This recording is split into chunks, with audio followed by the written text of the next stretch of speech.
We continue our discussion on enzymes and enzyme kinetics. What we discussed last time was Michaelis-Menten enzyme kinetics. Now, for this, we have a particular reaction scheme where we have the enzyme react with the substrate to form what is called an enzyme-substrate complex.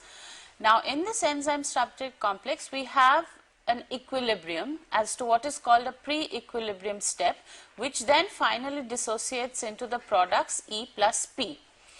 Now, you recognize that the enzyme is a biological catalyst. So, what happens is the enzyme retains its structure so that it can further on bind another substrate to transform the substrate again to the product. And we learned that there were 6 types of enzymes and belonging to different classes depending on the type of reaction that they catalyzed.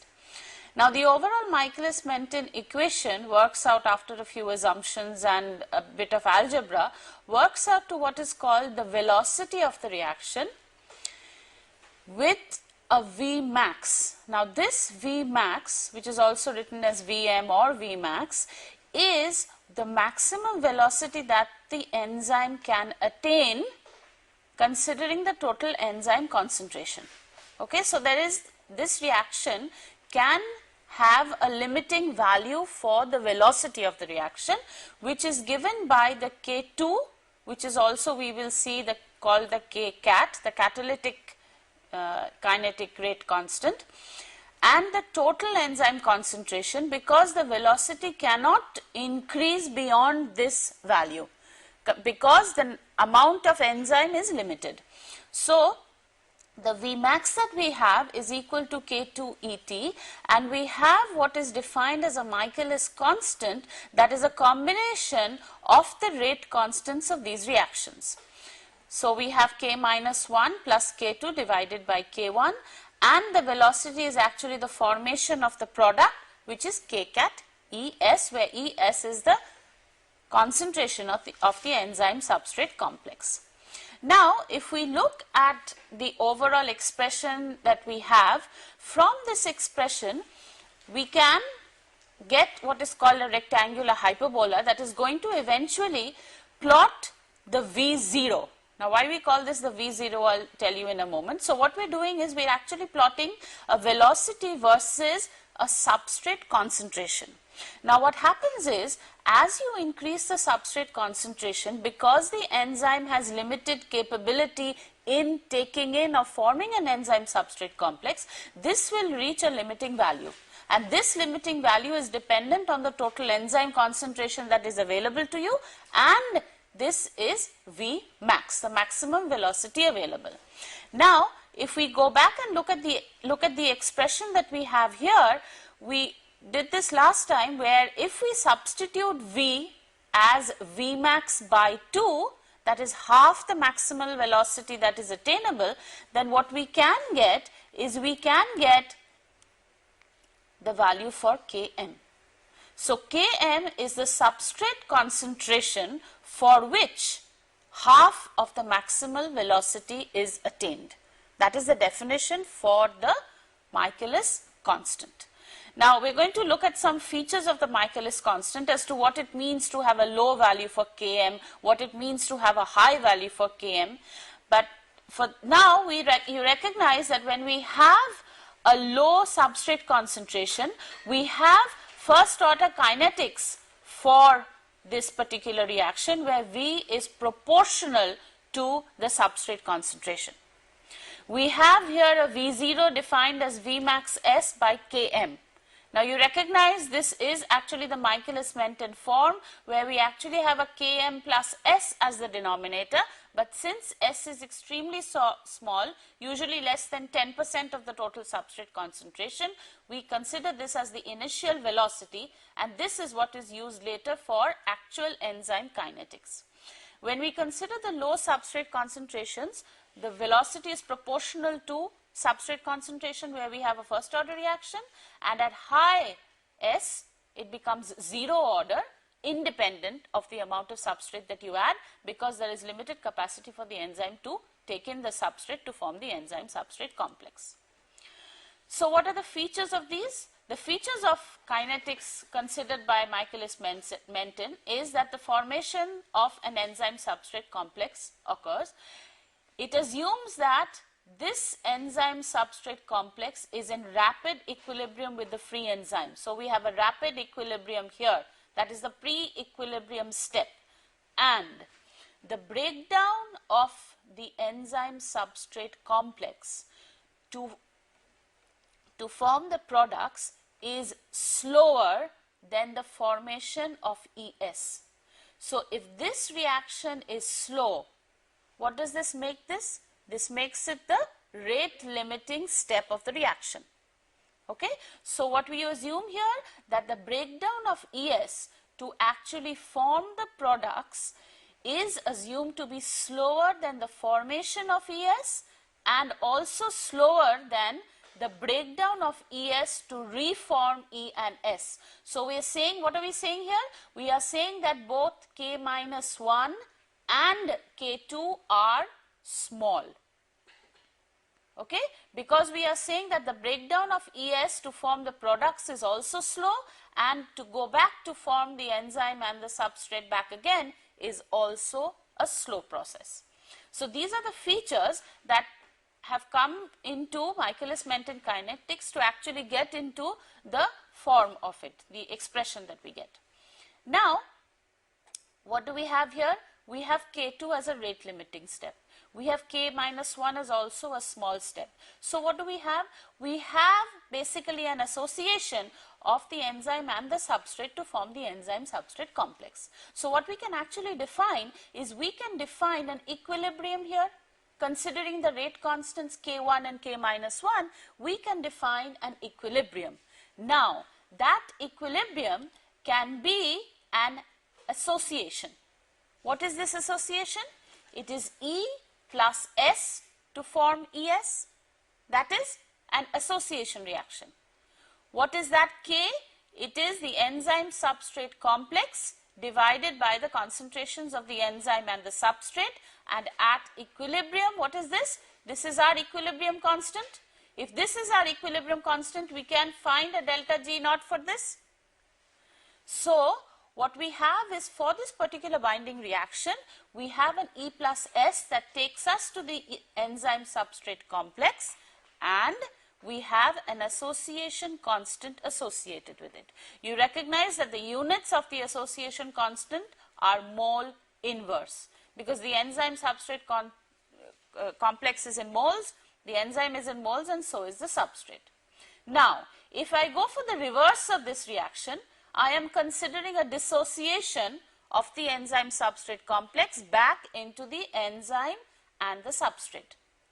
So that is also an equilibrium from the reverse side. So I have the expression which is just 1 by K, where I have an enzyme concentration, a substrate concentration divided by an enzyme substrate concentration, that makes the units of a dissociation constant molar units.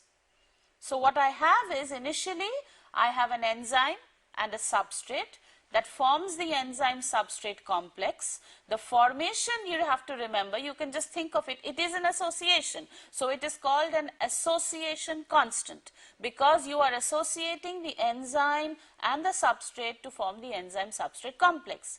If this is, since this is an equilibrium, now what can I relate this to? I can also relate this to the rate constants. So what will my K be? It will be K1 divided by K minus 1, right? So you recognize that this, we have a thermodynamic concept to this as well as a kinetic concept to it. So we have an association constant, and the reverse of this is going to be a dissociation constant, and the units will change accordingly. Now, if I have tight binding, a tight binding will mean that I do not have dissociation. If I have a tight binding, the dissociation is not easy, right? So what does it amount to in the terms of complex form, in the terms of these constants? If I have a tight binding, I will not have dissociation, so I will have a low dissociation constant. but I will have a high association constant, obviously, because it's going to be 1 by, if we consider Ka, 1 by K is going to be our dissociation constant. Okay. So, if I have a high association constant, it means that the enzyme and substrate complex are bound. Okay. The enzyme and substrate complex are bound tightly. Okay. So, what do we have? We have an association and a dissociation. If I have a high association constant, what does it mean? I have tight binding. That means I am going to have strong association. Strong association means the enzyme and substrate are going to bind together very tightly. Okay. Now, for the certain reactions in Michaelis-Menten, there is another consideration that is made where we consider that the substrate concentration is very high. Okay. Now, if the substrate concentration, that's the initial concentration of the substrate, is much greater than the total enzyme concentration, then there are certain assumptions that we can make where we can consider the substrate concentration, free substrate concentration, to be approximately equal to the initial concentration that we started off with. This is very similar to considering a pseudo unimolecular reaction, right? Where suppose you have your reaction in water, what do you say? You said since the water is in excess, you consider a pseudo unimolecular reaction. Okay, so here you have the enzyme and the substrate, and you consider that the substrate is in very high concentration compared to the enzyme. And what we have is, we consider what is called an initial reaction rate, which is the initial velocity. Remember, I showed you in the first curve. Okay. So what we have is, we have the total enzyme concentration is equal to the free enzyme concentration. And what are the other assumptions we make? That the binding of the substrate to the enzyme is rapid. So what do we have? We have a rapid formation of ES and a slow breakdown of the complex, making K2 small and K minus 1 small. So what is K2? K2 is a rate limiting step. So what we have is, we have this K cat, which is also referred to as K2, which we will see in a moment why we call this K cat, and we have our specific expressions related to our K cat and our Km. Now, what is this K cat? This K cat is actually a direct measure of the conversion of the substrate to the product. Okay? It tells you what is called a turnover number, which I mentioned the first day when we started enzymes, where the number of substrate molecules that are actually forming the product per enzyme molecule per second is called the turnover number. Like, how many substrate molecules can be formed into product or can be turned over into product, because nothing is happening to the enzyme molecule. It is a catalyst. So what is it doing? It is transforming the substrate to the product. So there has to be a measure of its efficiency. The measure of its efficiency is going to come by this Kcat value. Now, we also know that the overall rate of a reaction is limited by what? The slowest step of the reaction, which is the rate determining step or the rate limiting step. So what will be the Kcat? The Kcat will be equal to the rate constant for the rate determining step. And which is this rate determining step? It is K2. Why is it K2? Because that is the one that is forming the products. Right? So since K2 is the step that is forming the products, so this becomes our rate limiting step. Because we know that the breakdown of the complex is slow, and this becomes the slow step of the reaction. This becomes the rate limiting step or the rate determining step of the reaction, and for the Michaelis-Menten system, the Kcat is actually the K2 value. Okay. So now what can we do with these values? So Kcat is our turnover number. So what is our Kcat? We know that Kcat into the total enzyme concentration is the maximum velocity attainable, right? Because what did we do initially? We wrote K2 total enzyme concentration, that is going to give us Vmax. So what is our Kcat? It is Vmax by the total enzyme concentration. Now, the Kcat by Km is a measure of activity, or rather the catalytic efficiency. Km, we understand, is a useful indicator of the affinity of an enzyme for the substrate. Why is that so? It is because it is relating the rate constants of the formation of the reactions, right? So what is a Km a combination of? It is a combination of K1, K minus 1 and K2, which are all, and what is Kcat? Kcat is actually K2. So together they can actually give us some idea about the activity or the catalytic efficiency. If we have a high value for Kcat or K2, then what do we have? We have a high measure of the catalytic efficiency, so the enzyme is more efficient. Now suppose we have a low Km value, we have a high affinity for the substrate. So what we want is, for an efficient enzyme, we would want a high Kcat by Km ratio. And what could this be a combination of? This could come from either a small Km value, making this ratio large, or we could have a large Kcat value, again making this ratio large. And what is this ratio a measure of? It is a measure of how efficient your enzyme is.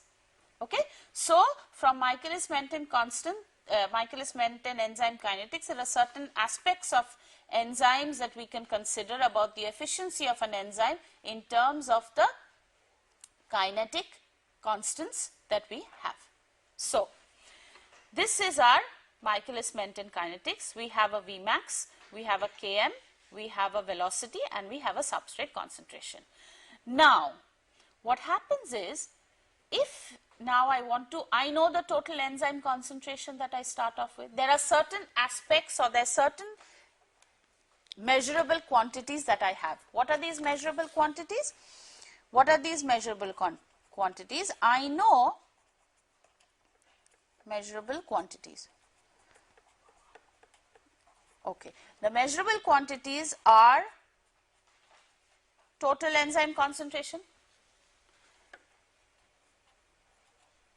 total substrate concentration, and actually my initial velocity.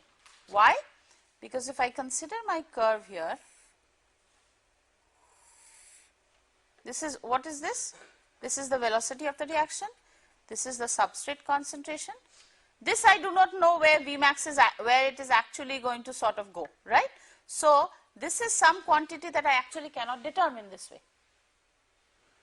But what can I determine? I can determine at low concentrations what the V0 value is. So what do I have? I can find out what an initial velocity is. If we go back to the slides here, we can look at what the initial velocity is. Okay, so what do I have? I have an initial velocity that is eventually going to get me to my Vmax if I have enough substrate concentration. But I still do not get a good value for my Vmax. So how do I calculate Vmax? If I look at the expression, I have a velocity that is equal to my Vmax substrate concentration divided by what? Km plus the substrate concentration. Now if I take the reverse of this, okay, what can I do? I can take 1 by V, that is going to give me what? Km plus S divided by Vmax S, right? Now if I just separate out these two quantities,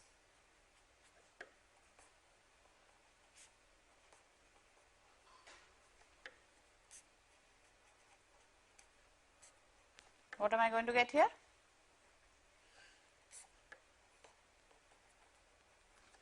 That is what I get.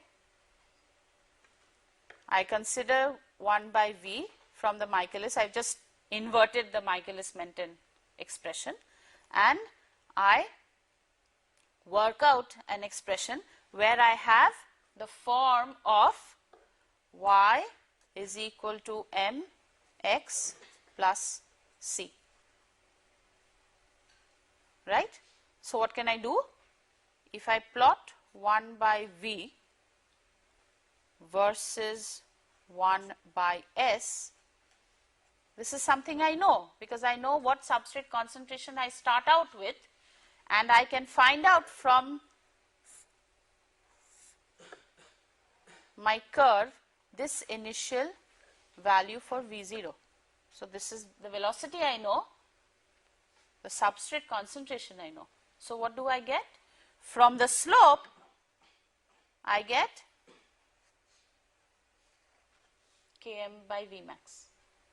And what do I get from the intercept? 1 by Vmax. Okay? This is exactly what you can do to get what is called a double reciprocal plot, also known as the Lineweaver-Burke plot, that is extremely important in enzyme kinetics. Okay? There is no enzyme kinetic reaction or plot that you can do without doing a Lineweaver-Burke plot. So, what do we have? We have a 1 by V, a 1 by Vmax, plus a Km by Vmax, 1 by S. What am I plotting? 1 by V on the y-axis, 1 by S on the x-axis, and what do I get as the intercept? 1 by Vmax. What is my slope? Km by Vmax. So that is what we get. Okay? So if we plot 1 by V, 1 by S, what do I have here? My slope is Km by Vmax, and my intercept is 1 by Vmax. So what can I determine from this? I can determine the maximum velocity attainable, which I cannot do from the rectangular hyperbola normal Michaelis-Menten curve. Okay? So I can find out what Vmax is. If I know Vmax and I know the total enzyme concentration, what can I also determine? Kcat. Right? I can find out what Kcat is. Why? Because I now know what Vmax is. And what are the quantities I know? I am doing the reaction, so I obviously know what enzyme concentration I started off with. So I know what Kcat is. And from here, what else do I know? I know what Km is. So what can I find? I can find Kcat by Km. And what will that tell me? That will tell me how efficient my reaction or my enzyme substrate complex formation or the whole enzyme kinetic reaction is. Okay? So now there is another plot that is also sometimes considered. So this is where we have a Lineweaver-Burke plot. There are other linear plots. The other one that is commonly used is an Edey-Hofstee plot that plots V versus V by S. Okay, so if we plot V versus V by S, again what you get here is you get the slope as minus Km and the intercept as Vmax. Okay, so but the most important one and the one probably that you need to know is the Lineweaver-Burke plot that is used for the determination of what? The determination of Vmax and Km, which otherwise you could not determine. Okay, now what happens if we have more than one substrate? That is also possible. Okay, so we have now what is called a bi-substrate reaction. Now there are certain just terminologies that are used here, but we're not going into the kinetics of this reaction. But since we've done enzyme kinetics, there are certain terms that you need to know. For example, what we have here is we have S1 plus S2. So these are the two substrates that actually form two products, P1 and P2. Okay. Now you recognize that we can have sequential binding. What does that mean? It means that the enzyme can bind S1, then bind S2. Okay? So how can this sequential binding be? It can be of two types. It can be random, where the enzyme can bind S1 or it can bind S2 first. Okay? Or we could have ordered binding. What does that mean? Ordered binding means there is a definite order in which the substrates have to bind for the reaction to go on. You have to recognize that this is a catalytic reaction where S1 and S2 are going to P1 and P2. Okay? So the enzyme has to form the enzyme substrate complex. Now you could have the formation of what is called a ternary complex. What do we mean by a ternary complex? Where we have three components in the complex. What are these three components then? It is the enzyme, S1 and S2. Now how are S1 and S2 going to bind to E? Again we can have what is called sequential binding, where S1 and S2 are going to bind randomly in any order, it will not matter, or we could have ordered binding where the S1 has to bind before S2 for the products to form. Okay, so you're basically mixing up E and S1 first, then S2 forms into that complex where you have a complex with E, S1, S2, which is then going to form the products. Okay, so this gives us sequential binding. Another mechanism is called the ping pong mechanism, where E first binds S1, P1 is formed, then E binds S2 and P2 is formed. Okay, but S1 forms P1, so P1 is released before S2 binds. Okay, much like the previous kinetics that we considered. So there are two types of specific types of reactions that we have here, sequential binding and ping pong reactions for bi-substrate types. So this is what we mean by a random order. We have the enzyme. What can the enzyme do? It can form ES1 or ES2, a random order. And then what happens? It forms the ternary complex. What does a ternary complex mean? It means that you have E, S1 and S2 together. So three components in the complex make it the ternary complex. So now you see from this reaction scheme that E could either form ES2 or it could form ES1, right? It could form either of them. Then if this forms S1, obviously S2 has to bind now. And if this forms S2 first, then S1 has to bind now. So we form the ES1, S2 ternary complex. Then we have product formation where E plus P1 plus P2. Okay. Now, in the enzyme reaction where we do not have a ternary complex formed, which is actually called the ping pong reaction, we have E plus S1 forming ES1. And what is important about the ping pong mechanism is that P1 has to be released first. Okay, so we have E plus S1 from ES1. The first product is released before the next substrate binds. Okay, so what happens is the binding of S1 forms an E prime. You notice there is an E prime here. So this E prime is not E. There is some change that has come across in the enzyme structure, which after release of P1, then it binds S2 to form an E prime S2 complex, which on losing P2 will form E back. You have to remember, you start off with E, you have to end with E. In the ping pong mechanism, so if we look at this part up to E P1 here, or rather E prime plus P1, if we consider the normal Michaelis-Menten kinetics that we've been considering all along, we had E plus S go to ES, but what did we form after that? E plus P, not an E prime. Okay, so the enzyme comes back after, because you have to remember this is a bi-substrate reaction. So there are two substrates involved, two products being formed. Okay, you can either have a formation of a ternary complex where you have E, S1, S2 formed in a random order, or a sequential order where you have the products formed. Or you could have a ping pong reaction where you have an enzyme and a substrate form an enzyme substrate complex ES1 that releases P1 before it binds S2. Then it releases P2 and the enzyme gets back to its original form, where what can it do? It can now bind another S1 and the reaction can go on. Okay. So we're talking about the interactions of enzymes, and what we now have to consider is the active site of the enzymes. Okay, what is there in the active site that is so important that we have a bisubstrate reaction or we have a single substrate reaction? There are specific interaction sites of the enzymes that have to bind to the substrate.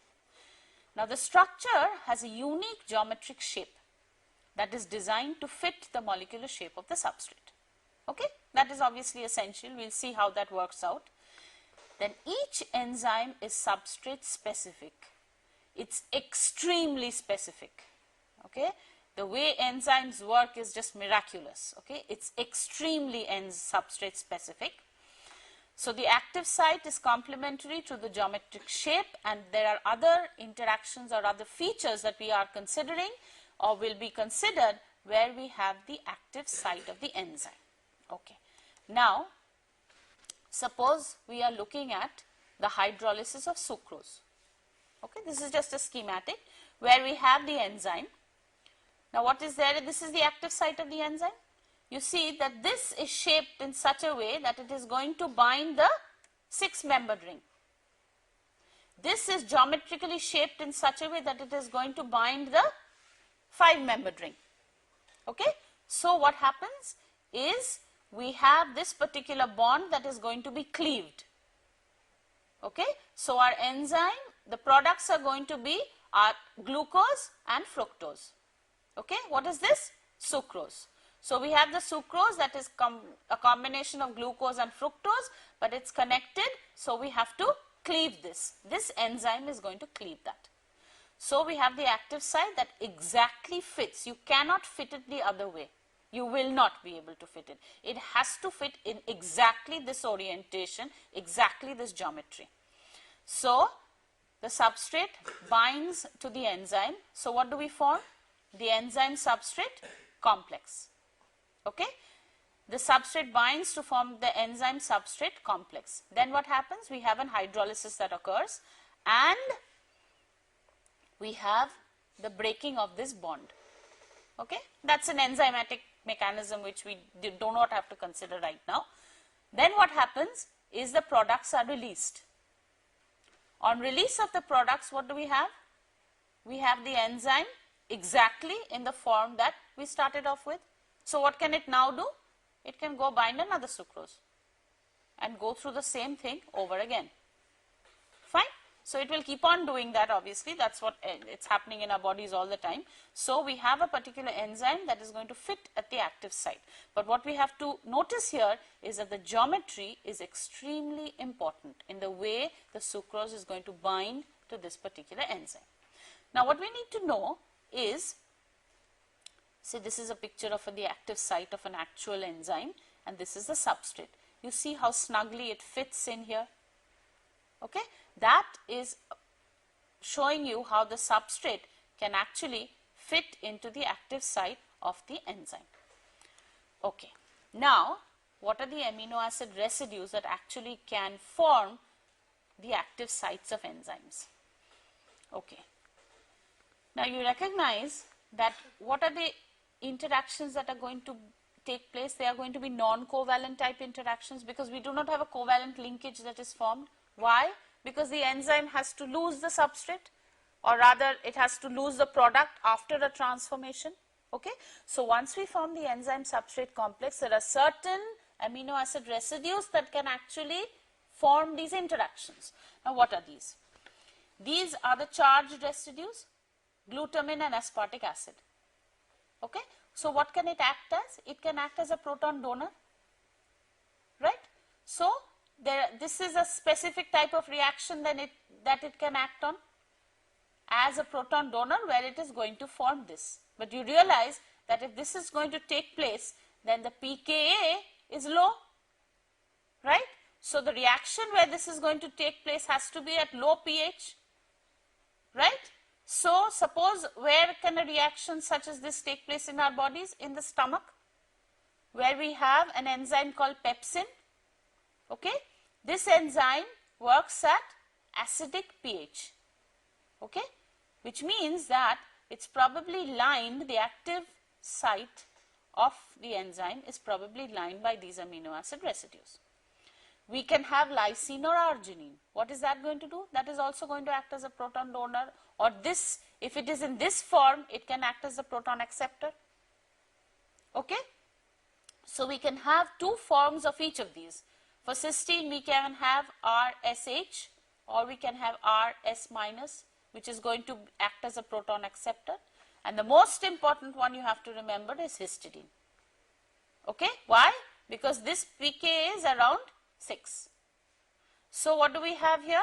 At some point, therefore, histidine can act as a proton acceptor and it can also act as a proton donor.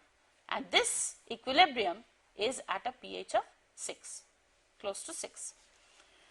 Serine, ROH, this is the R, what is this R? This is the rest of the amino acid basically, or the rest of the polypeptide chain, let's call this. Then we have R, O minus. So what is it doing here? Again, proton donor, and if it's this species, it can act as a proton acceptor. Again, tyrosine, if this is the proton acceptor, then this can be the proton donor. Okay? So we will see how in certain enzymatic mechanisms, actually histidine, for example, we will do one specific example where we have histidine. In one of the steps, it acts as a proton donor. In another step of the reaction, it acts as a proton acceptor. Okay? Just because you have to remember that it has to get back to its original form. Okay. This is what I showed you last time. So we have a specific serine here that is going to act on an enzyme called chymotrypsin. We will look at the specific mechanism of chymotrypsin and see how the OH of serine actually takes part in this reaction. We have aspartic acid here and a lysine here. What is happening here? We have a particular electrostatic interaction, that is an ionic interaction, that is pulling this particular substrate into the enzyme active site. Again, we have an alanine that is coming here in an interaction where we are going to have another hydrophobic residue. Okay. So what do we have? We have the complementarity in terms of a geometric complementarity and an electronic complementarity. And considering the stereospecificity of the enzymes and the substrates that are usually chiral. Why are the enzymes chiral? Because they are proteins, and the proteins are composed of L-amino acids. Okay? And substrates are also, we will see how specific they are later on. So if we have a substrate that looks like this and we have a particular enzyme that looks like this. So what? This H means it's hydrophobic in nature. The NH means that it has an amine group to it. A minus means it has a negative charge to it. Then we are going to have another hydrophobic group and an oxygen, say here. Now, if this particular substrate were to look for a specific enzyme active site where it is going to bind, then what would you expect for a hydrophobic interaction? Some other hydrophobic residue close by. Because you have to remember that the enzyme substrate complex has to form for the product to form. So, close by the hydrophobic group here, we will find another hydrophobic group. For the NH, we would expect what? Some sort of hydrogen bonding that might hold it together. For the negative charge that I have here, what would I expect at the active site? A positive charge, so that I have an electrostatic interaction. Again, a hydrophobic interaction for the other parts of the substrate, and so on and so forth. So once the substrate gets into the active site, now if we look at the active site, we see we have a favorable hydrophobic interaction here.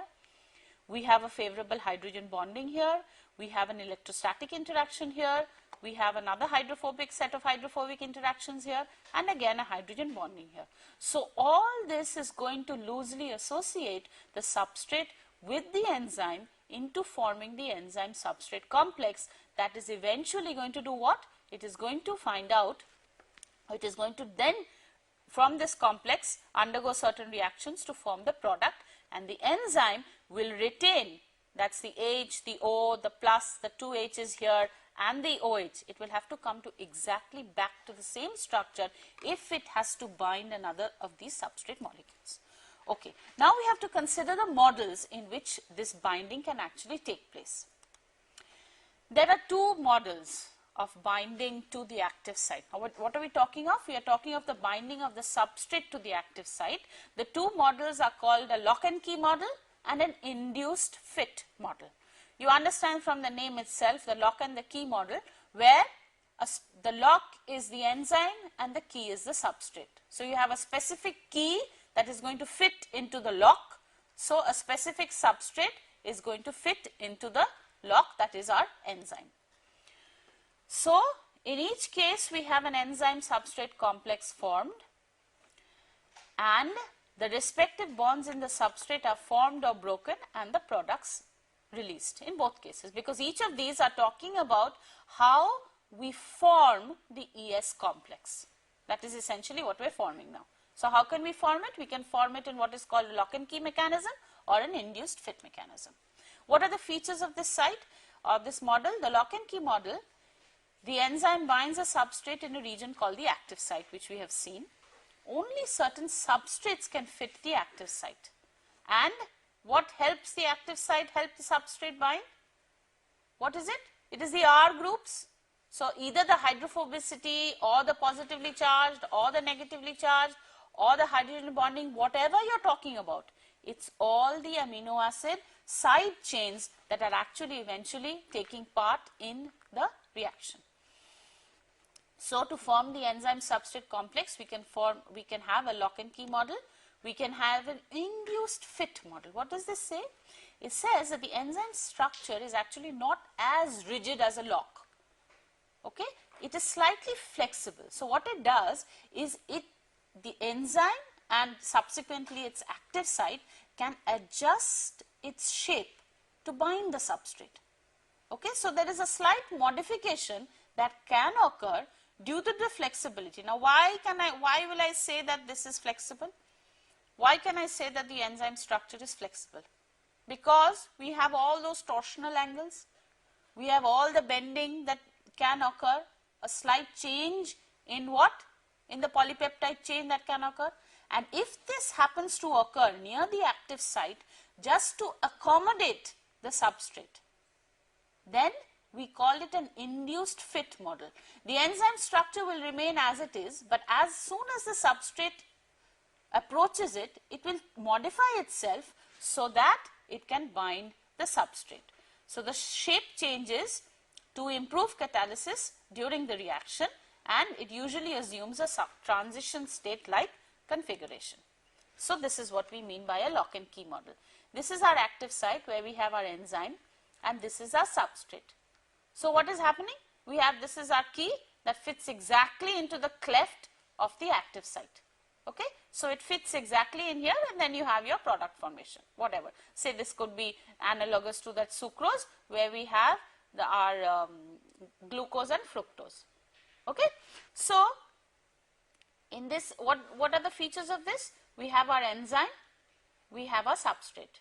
The enzyme substrate complex is formed that considers this enzyme to actually be rigid in nature, slightly rigid in nature, where this substrate fits exactly in that pocket or the cleft as it is called, and we have product formation. If we consider the induced fit model, we have the active site that is actually, these comprise the active site. So the enzyme remains like this if the substrate is absent. Okay? Now, as the substrate approaches the enzyme, what happens? There is an accommodation of the enzyme. So there is a slight change, a flexibility associated with this that is going to result in an induced fit. So now we see that the shape of this has slightly changed. Why has it changed? To accommodate the substrate. Okay, so the substrate also basically this is formed so that it can be cleaved. In this case it is being cleaved. Okay. So now we have the enzyme, the transition state conformation that is formed, and we have the enzyme form the products. Okay. So we have these two models. So what we learnt here is we had the summary. The summary here is a Michaelis-Menten kinetics that we considered today. What did we have? We had the Vmax. Okay. What is this Vmax? It is the K2 or the Kcat versus the total enzyme concentration. We looked at a linear representation as a Lineweaver-Burke plot. What is this Lineweaver-Burke plot? It tells us how we can calculate Vmax. From Vmax, what can we get? We can get K2. That means we can get Kcat, and we can also get Km. So Kcat and Km will tell us what? It will give us an idea about the catalytic efficiency of our enzyme. And we consider the active sites of the enzymes. What are the active sites telling us? The specificity of the particular enzyme. Okay? How the specific amino acid side chains can form or can act rather as proton donors and proton acceptors in the active sites to bring out the or bring about the particular complex formation or the particular reaction. We also have the different enzyme substrate models that tell us how the substrate is going to bind to the enzyme active site. And what are the two models we considered here? A lock and key model and an induced fit model. What are the differences between these two models? In the lock and key model, we have a relatively rigid structure for the enzyme where the enzyme and substrate complex is going to form, and in the induced fit model, we have a slight change due to the flexibility to accommodate the substrate to the enzyme in forming the product. Okay. Now what we are going to do is we are going to work out a specific problem where we are going to find out the Vmax of a particular reaction or particular enzyme substrate complex. So we have our enzyme concentration, we have our enzyme plus the substrate, that is giving us the enzyme substrate complex that eventually gives us the E plus P. Now, if I have a set of substrate concentrations, what do I need now if I want to calculate? So I know that when I do this for a particular substrate concentration,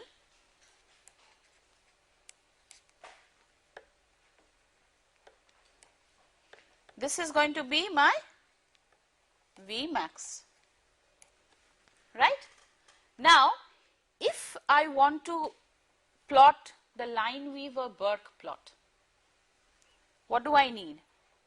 I need 1 by V, I need 1 by S, right? Now, as I go beyond here, my reaction is no longer first order, it gradually becomes 0 order. So what I have to do is I have to conduct this particular experiment for a number of substrate concentrations. Okay. So this is for one substrate concentration where I will calculate what is called my initial velocity. Okay. So say for substrate concentration 1 millimolar, my velocity is 43. This velocity is given in nanomoles per minute. So now I have a particular velocity. What is this velocity? It is the initial velocity associated with the substrate concentration of 1 millimolar. Now I repeat the reaction with 2 millimolar substrate. Then my velocity increases to 68 nanomoles per minute. I now go to 5 millimolar where I have 105 nanomoles per minute. 10 millimolar where I have 128 nanomoles per minute, and 20 millimolar where I have 144 nanomoles per minute. Now, if I want to determine Km and Vmax from the data that I have here, what I need to do is I have to calculate 1 by V, right, and 1 by S. Now, once I calculate 1 by V and 1 by S, what am I going to get? I can plot the data on a Lineweaver-Burke plot, and what is that going to give me? Something that looks like this. So, what have I plotted? 1 by V, 1 by S. What have I done? I have conducted the reaction at a variety of substrate concentrations and calculate the initial velocity for each of these substrate concentrations. Then what I do is I plot 1 by V versus 1 by S. What is this here?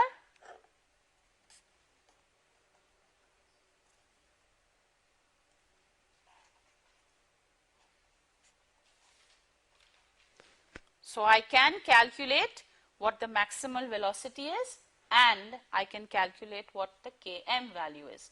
If I knew what the total enzyme concentration is, what else could I calculate? K cat, right? So, this completes our discussion on enzyme kinetics for reactions where we do not have any inhibition. Okay? In the next class, we will see how enzyme inhibition can occur and what are the effects on the different plots that we have and what are the different types of inhibition that can occur. Thank you.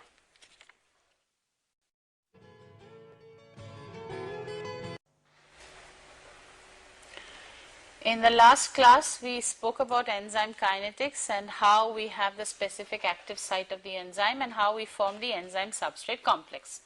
What we are going to speak about in this class is enzyme inhibition, okay?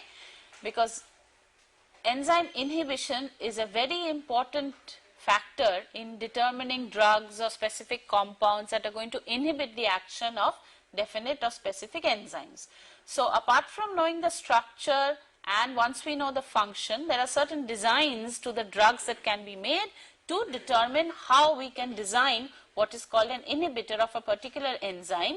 Now, what we want to do is, it means that we want to stop the particular reaction that the enzyme is catalyzing. So, these inhibitors are compounds that decrease the activity of the enzyme. Okay? Now, how can they decrease the activity of the enzyme? They have to affect the efficiency of the enzyme. They decrease the efficiency of the enzyme by doing what? They can affect the Km value or the Kcat value or both of the values. Okay? So, we have to decrease the binding of the substrate. If an inhibitor of an enzyme has to act, so we want to stop the enzyme from forming the enzyme substrate complex, as simple as that. So, if I want to form or I want to deter the formation of the enzyme substrate complex, I have to have the inhibitor bind to the substrate somehow, I bind to the enzyme somehow. Okay? Now, most drugs are enzyme inhibitors. Okay? Because there is certain bodily function that goes wrong, which is why you have a specific activity of an enzyme in the wrong fashion. So, what would you want? You would want some drug that is going to inhibit the enzyme so it does not act in a fashion that it's acting right now. For example, if you have antibiotics, what does it do? It inhibits the enzymatic reactions of the bacteria that have formed the infection. So, Inhibitors are also used to determine enzyme mechanisms and also for the nature of the active site. Okay? And of course, it is extremely important to know how these inhibitors work, because this can facilitate drug design and inhibitor design. Okay? For example, what are the effects of enzyme inhibition? The antibiotics, what do? They inhibit the enzymes by affecting bacterial metabolism. Okay? So if I increase the substrate concentration to a large enough value, then the free enzyme can react with the substrate to form the normal products in the normal way it would. Okay, so this is what we have. So this is the case. The green line is what? It is without the inhibitor. The normal Michaelis-Menten constant that you would see, or the normalist Michaelis-Menten kinetics that you would see, which eventually gets to Vmax. With the inhibitor, we have a slower reaction because some of the enzyme has been taken up by the inhibitor. And we know that if we want to calculate Km, I have to consider half of Vmax. So this Vmax corresponds, or this Km corresponds to what? Without the inhibitor. And this Km corresponds to with the inhibitor. Okay?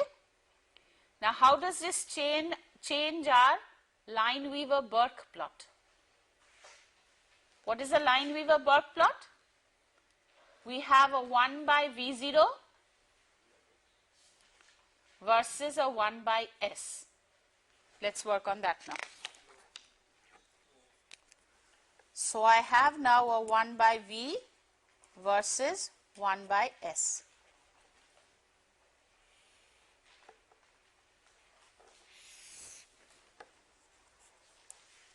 One by V, 1 by S. What is this? No inhibitor.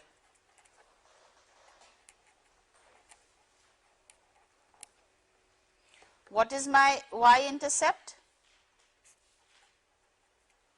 1 by Vmax. What is this? Minus 1 by Km.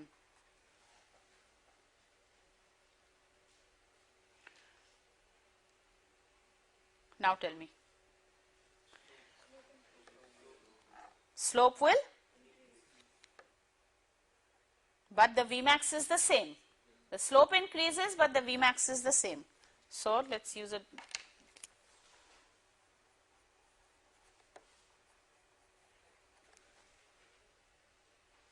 Right? So I have inhibitor now. I have the same Vmax.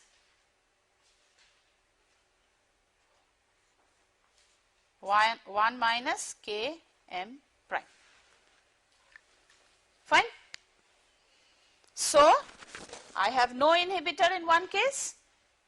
In the next case, so what can I now determine? I can determine my Km values for the uninhibited enzyme, the Km prime value for the presence of the inhibitor.